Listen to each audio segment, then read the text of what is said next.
Bu Santi adalah orang yang suka foya-foya dan ingin dianggap sebagai orang kaya. Dia akhirnya memiliki banyak hutang dan suaminya itu yang harus membayar hutangnya.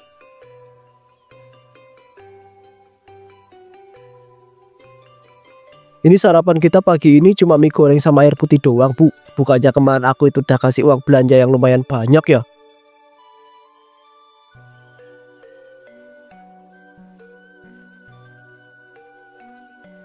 Bu, aku tanya kenapa di meja makan cuma ada mie goreng. Kemarin aku sudah kasih uang 150.000 dan itu seharusnya cukup buat 2-3 hari ke depan. Ya ampun, Bapak ini pagi-pagi udah ngegas aja.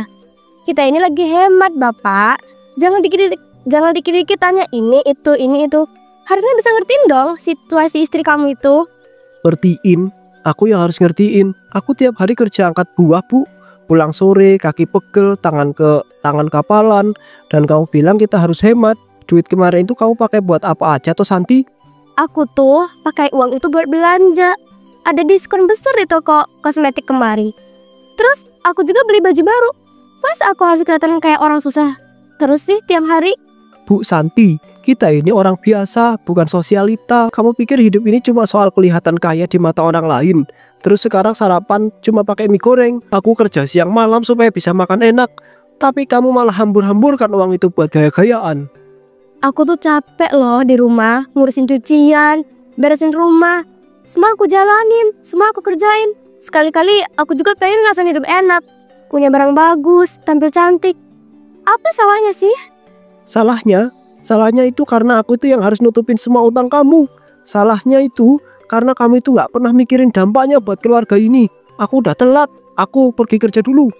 Tunggu Bapak, aku belum selesai ngomong. Kamu tuh selalu kabur tiap kali kita lagi ngobrol serius. Karena tiap kali aku ngobrol, kamu cuma peduli sama HP dan barang-barangmu itu. Aku kerja keras buat kita, bukan buat gaya hidup kamu yang sok-sokan itu.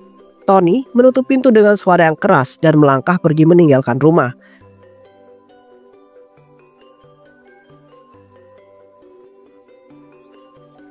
Siang harinya, datang seorang pegawai bank untuk menagih hutang Bu Santi yang sudah mulai jatuh tempo. Iya, sebentar.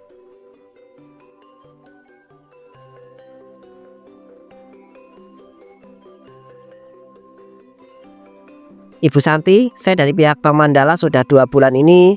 Ibu sudah nunggak cicilan kredit rumah. Kami sudah berulang kali mengirimkan surat pemberitahuan, tapi tidak ada respon. Saya tahu Pak, saya minta maaf banget karena belum bisa bayar. Sekarang ini keadaannya sedang sulit. Suami saya juga lagi cari tambahan penghasilan. Tolong beri saya waktu sedikit lagi. Waktunya Bu, Ibu sudah kami beri waktu lebih daripada cukup. Tapi hasilnya nihil. Kami dari pihak bank juga tidak bisa terus-menerus menunggu tanpa ada kejelasan.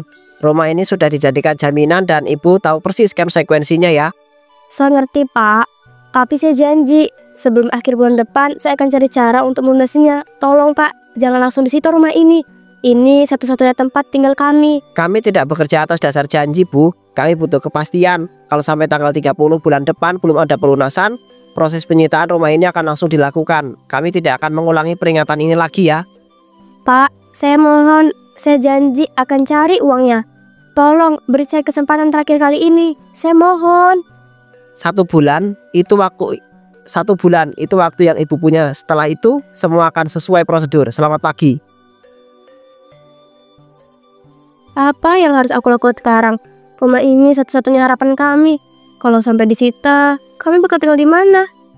Bapak belum tahu soal ini. Gimana aku harus setuju sama dia?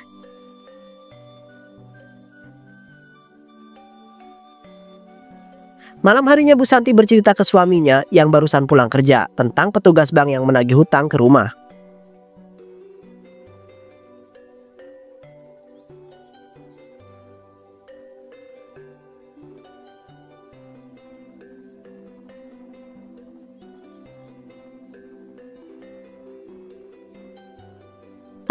Tadi siang ada orang yang datang ke rumah. Katanya dari bank, dia nyariin aku. Dia marah-marah karena aku belum bayar cicilan. Aku minta maaf ya Pak, aku benar-benar minta maaf. Apa? Orang bank? Hutang yang kamu jaminin pakai rumah kita itu? Jadi beneran mereka udah datang ke sini dan kamu masih bisa duduk santai kayak gini? Aku tahu aku salah Pak, Tapi aku bingung banget waktu itu. Aku pikir semua bisa aku beresin pelan-pelan. Tadi siang mereka kasih tanggal waktu sampai akhir bulan depan. Kalau aku nggak bisa bayar, rumah kita bisa dikesita loh, Pak. Kamu pikir aku itu mesin uang? Kerja dari pagi sampai malam, terus setiap pulang cuma disambut masalah dan tagihan. Aku udah capek Santi, capek banget. Makanya aku cerita sekarang, Pak. Aku butuh bantuan kamu. Aku nggak bisa sendirian ngadepin ini. Tolong bantu aku bayar tagihannya. Aku janji. Ini terakhir kalinya aku minjem uang. Terakhir, aku udah dengar kata terakhir itu lebih dari 10 kali. Dan tiap kali ujung-ujungnya selalu sama. Kamu bikin keputusan tanpa pikir panjang. Aku yang harus beresin semuanya. Sekarang cukup Santi. Aku nggak akan bayar hutang itu. Kamu yang harus tanggung jawab. Tapi Pak, kalau aku nggak bayar, kita bisa kehilangan rumah ini. Kita mau tinggal di mana nanti? Aku nggak sanggup kalau sampai rumah ini disita. Itu resiko dari keputusan kamu sendiri Santi. Kamu yang ngambil hutang, kamu yang harus selesaikan. Aku gak akan ikut campur kali ini. Aku udah cukup lelah jadi korban dan ambisi kosong kamu itu. Pak, tolong jangan begini. Aku benar-benar minta maaf. Aku janji, aku bakal berubah. Aku bakal cari cara. Tapi jangan tinggalkan aku begini. Aku gak meninggalkan kamu Santi. Aku cuma butuh diam. Sebelum aku itu kehilangan kontrol, aku mau masuk kamar dulu.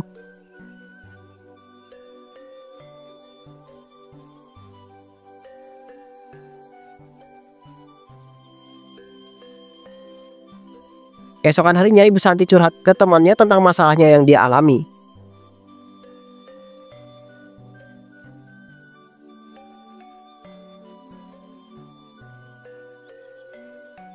Santi, dari tadi aku liatin kamu tuh diam aja di sini. Wajahmu itu kusut banget, kayak baju belum disetrika.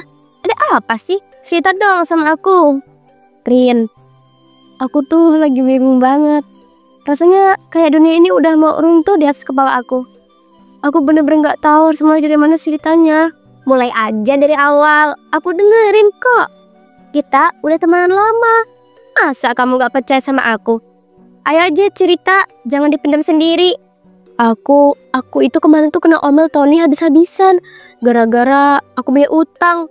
Dan parahnya lagi, rumah yang kami tempatin sekarang itu udah hampir disita bank. Aku tuh bodoh banget, Rin.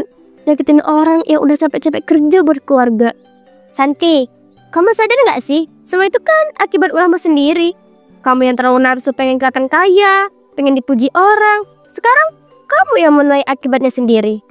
Aku tahu, Rin. Aku tahu aku salah.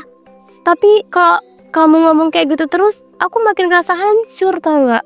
Aku butuh solusi sekarang. Bukan cuma dihakimi. Aku benar-benar butuh jalan keluar. Maaf ya San, aku bukannya mau nyakitin kamu. Aku cuma pengen kamu sadar. Tapi tenang, aku gak bakal ninggalin kamu kok. Aku ada ide. Mudah-mudahan ini bisa jadi jalan kamu bangkit lagi. Ide apa itu, Rin? Tolong kasih tahu aku. Aku bakal lakuin apa aja asal bisa keluar dari masalah ini. Aku gak mau kehilangan rumah aku. Gak mau kehilangan rumah aku. Aku pikir kamu bisa buka usaha kecil-kecilan, San. Biar kamu punya penghasilan sendiri, nggak cuman ngandelin Tony. Aku saranin kamu jualan tang halu aja. Tang halu? Apaan tuh, Rin? Aku baru denger sekarang. Ya ampun, San. Tang halu itu tuh sejenis jajanan tradisional. Bentuknya kayak bola kecil, dibuat dari kentan yang digoreng dan dibalur gula merah cair. Rasanya manis, legit, gurih. Anak-anak sampai dewasa doyan banget sama makanan itu. Wah, kedengarannya enak banget ya. Tapi Rin, modal aku tuh sekarang benar-benar gak ada. Bahkan buat beli beras aja kadang masih ngutang.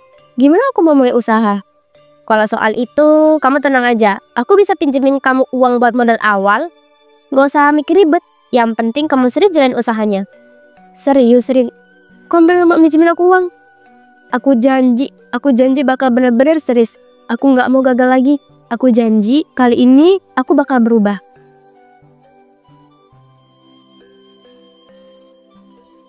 Nih San, aku pinjemin kamu 500.000 buat modal awal. Beli ketan, gula merah, sama perlengkapan sederhana. Kamu mulai aja dari yang kecil dulu. Ya Allah, Rin, makasih banget ya. Aku gak tahu harus bilang apa lagi. Kamu benar-benar penyemangat aku. Aku janji, aku bakal balikin uang ini secepatnya. Gak usah mikirin balikin dulu. Fokus kamu sekarang udah mulai usaha dan bangkit. Aku yakin kamu bisa, San. Jangan sia-siain kesempatan kedua ini ya. Rin, aku janji aku gak akan sia-siain kesempatan ini. Aku bakal buktiin kalau aku bisa berubah dan jadi lebih baik lagi.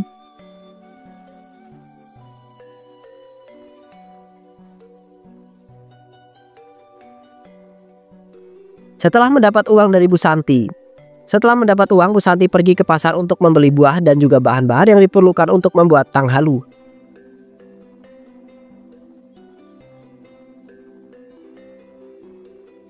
Pagi Pak Usman.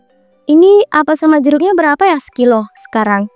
Lagi juga Bu, apel sekilonya 30.000, jeruk 25.000. Memang lagi naik semuanya Bu. Soalnya stok dari petani juga berkurang.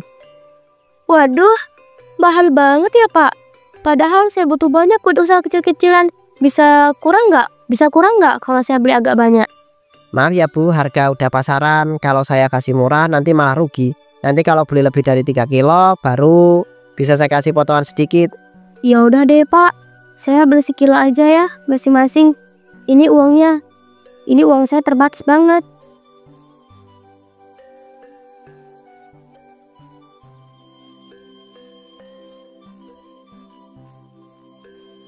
Nggak apa-apa Bu, sedikit-sedikit yang penting usahanya jalan. Siapa tahu nanti dagangan laris, rezekinya juga mengalir lancar. Amin Pak. Doain aja ya. Terima kasih banyak. Semoga rezeki Bapak juga lancar. Sama-sama Bu Santi, semangat ya jualannya. Bu Santi lalu kemudian pulang mengelola buah-buahnya untuk membuat sebuah tang halu.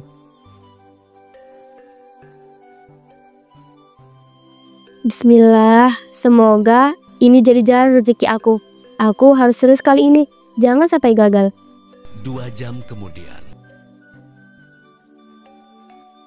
Aduh, capek juga ya. Tapi aku harus kuat. Ini semua demi keluarga, demi masa depan aku dan Tony. 2 jam kemudian. Nih, gula merah harus pas. Jangan terlalu kental. Jangan terlalu cair. Harus yang benar pernah nempel di tangannya. 2 jam kemudian. Alhamdulillah, jadi juga akhirnya tang halu buatan aku sendiri. Mudah-mudahan besok banyak yang beli. Tiba-tiba masuk suaminya yang barusan pulang kerja. Assalamualaikum Bu, Bapak pulang. Waalaikumsalam Pak. Akhirnya pulang juga. Aku sampai kangen nungguin kamu dari sore tadi. Wih, ini dapur wangi banget. Kamu lagi masak apa Bu? Aku lagi bikin tang halu Pak. Aku mau mulai usaha kecil-kecilan. Mudah-mudahan aja bisa bantu keuangan kita. Alhamdulillah, aku seneng banget dengarnya Bu. Akhirnya kami tuh mau mulai usaha juga. Aku dukung 100% Bu. Tapi ngomong-ngomong, kok Bapak pulangnya telat banget hari ini? Aku sampai khawatir loh. Iya Bu, tadi aku tuh disuruh kerja tambahan. Harus buang buah-buahan busuk ke tempat sampah. Kerjanya berat banget, makanya baru keluar sekarang. Pak, maaf ya. Aku janji kali ini aku benar-benar bantuin meringankan beban kamu. Aku nggak mau lihat kamu capek sendirian lagi. Nggak apa-apa Bu. Kalau sekarang kita itu jalan bareng-bareng, aku yakin kita pasti bisa keluar dari semua kesulitan ini.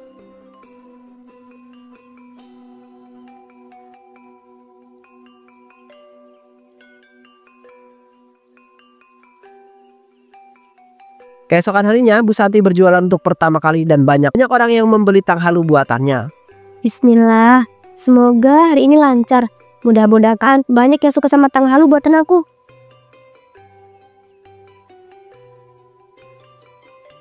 Tak lama kemudian, banyak pelanggan yang datang untuk membeli. Bu Sadidi, jualan apa nih? Kelihatannya enak banget.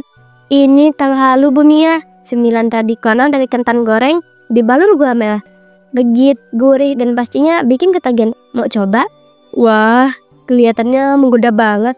Berapaan harganya Bu? Murah kok Bu, 5.000 dapat 3 biji. Dijamin rasanya enak dan gak bakal nyesel. Oke deh, saya beli 2 bungkus ya Bu.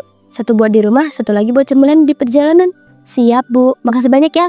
Mudah-mudahan suka sama rasanya. Bu Santi jualan apa tuh? Kok dari jauh baunya wangi banget ya? Tang halu Pak Hendra, mau cobain? Manisnya pas, cocok buat ngemil sambil santai. Wah, pas banget nih, perut lapar tapi malas makan berat. Saya beli 5.000 ya Bu. Siap Pak, ini tang halunya.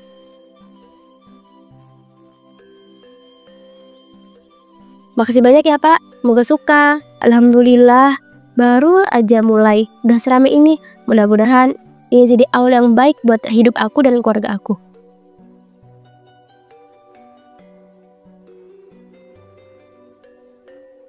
Malam harinya Bu Santi mendapatkan keuntungan dari hasil jualan hari ini. Tapi keuntungan yang dia dapatkan sangat tipis. 20.000, 40.000, 60.000. Aduh, untungnya kecil banget ya. Kalau kayak gini terus, gimana mau nutupin hutang rumah? Assalamualaikum Bu, gimana jualan hari ini? Laris nggak? Waalaikumsalam Pak. Alhamdulillah laris sih, lumayan banyak yang beli. Tapi pas aku hitung uangnya tipis banget, nggak akan cukup buat bayar cicilan bulan ini. Nggak apa-apa Bu, yang penting kamu itu udah berusaha. Namanya juga baru mulai, belum tentu langsung besar keuntungannya. Yang penting jangan menyerah. Iya Pak, aku ngerti. Cuman kadang aku takut sendiri, takut nggak bisa ngejar waktunya. Ya sabar ya Bu. Oh ya maaf ya Bu, baru pulang. Aku tadi baru disuruh kerja tambahan, buang buah-buah busuk di belakang toko. Udah biasalah kerja kotor begitu. Pak, aku janji, aku bakal berjuang lebih keras lagi. Aku nggak mau Bapak terus kerja berat sendirian. Aku percaya sama kamu Bu, aku tahu kamu itu pasti bisa. Sekarang aku mandi dulu ya. Kak, badan rasanya lengket semua. Tony pergi mandi sedangkan Ibu Santi malah berpikir tentang buah busuk yang habis dibuang Tony. Dan tanpa pikir panjang, Bu Santi langsung pergi ke tempat pembuangan sampah untuk mengambil buah-buahan tersebut.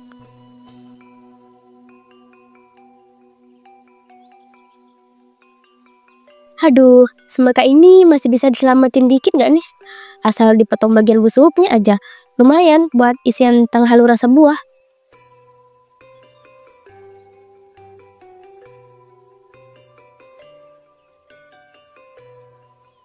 Itu siapa ya di belakang pasar? Jam segini masih aja ada yang mondar-mandir. Ya itu kayak Bu Santi ya, istrinya Pak Tony. Dia lagi ngapain tuh di tumpukan buah-buahan busuk.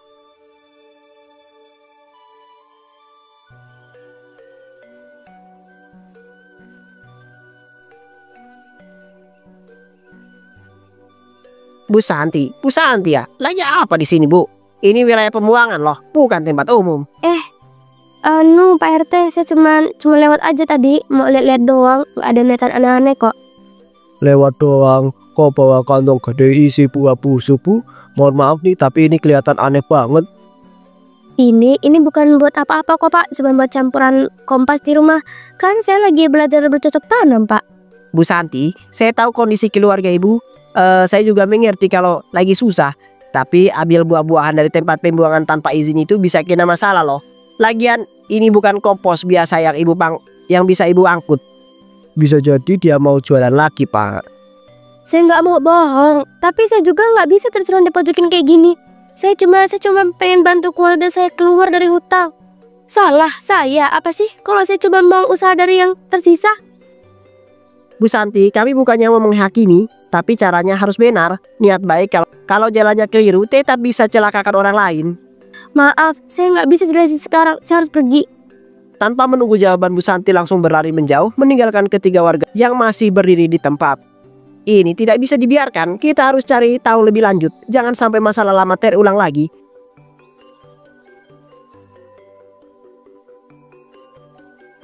Bu Santi kemudian kabur dan menghindar sejauh mungkin dari rombongannya Pak RT. Aku harus cepat-cepat pulang. Jangan sampai ada yang ngejar. Aku harus cepat pulang. Jangan sampai ada yang ngejar. Aku harus selamat. Namun tanpa sadar, di hadapan Bu Santi terbentang rel dan kereta api yang samar-samar terlihat. Ini di mana? Kenapa jalannya kayak aneh gini? Aku harus cari jalan pulang. Aku nggak bisa berhenti di sini.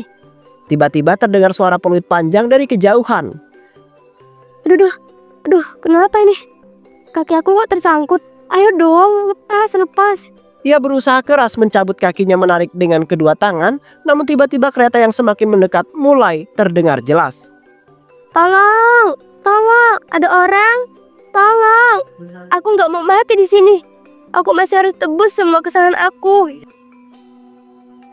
Dalam detik-detik terakhir, Bu Santi berusaha melepaskan kakinya dengan seluruh tenaga, namun saat tubuhnya hampir bebas, suara klakson kereta meraung dengan sangat keras. Maafin aku, Bapak.